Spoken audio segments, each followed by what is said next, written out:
ማንቸስተር ዩናይትድ አሁን እየወጣ ባለ መረጃ መሰረት ሳንድሮ ቶናሊን እና የኖቲንጋም ፎረስት ድንቁን አማካኝ ኤሊዮት አንደርሰንን ለማስፈረም እንደሚፈልግና ከሳንድሮ ቶናሊ ወኪሎች ጋርም ንግግር እንዳደረገና ስለ ዝውውሩ የሚያስፈልጉ ጉዳዮችን እንደጠየቀም ሲነገር ኤሊዮት አንደርሰንን በጥብቅ የሚፈልገው የአማካኝ ክፍሉን ችግር ይቀርፍልኛል ብሎ ከያዛቸው ሚድፊልዶች ውስጥ አንዱ ሲሆን እነዚህን ሁለት ተጫዋቾች ደግሞ ማንቸስተር ሲቲዎችም እንደሚፈልጉና ማንቸስተር ተቀናቃኝ ዩናይትድን አሸንፎ ለማስፈረም እንደሚፈልጉ ሲጠበቅ በክረምቱ የዝውውር መስኮት የሁለቱ ተጫዋቾች ማረፊያ ክለብ ገና ከሆኑ አጓጊ ይሆናል። እናንተስ የትኛው ተጫዋች ወደ የትኛው ክለብ መሄድ ይመስላችኋል?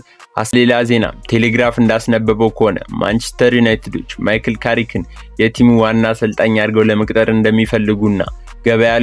ካሉት ሌሎች የአሰልጣኝ አማራጮች ካሪክ የተሻለ ሆኖ በመገኘቱ ከንቀቀን የማንቸስተር ቋሚ አሰልጣኝ ወደ መሆን ነገር እያመራ እንደሆነና ቀጣይ ዓመት ማንቸስተር ዩናይትድም ሊመራ እንደሚችል ሲዘገብ፣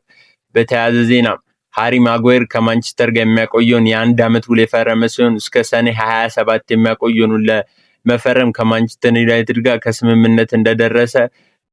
ታማኙ የመረጃ ምንጭ ፋብሪዚዮ ሮማኖ ዘግቧል።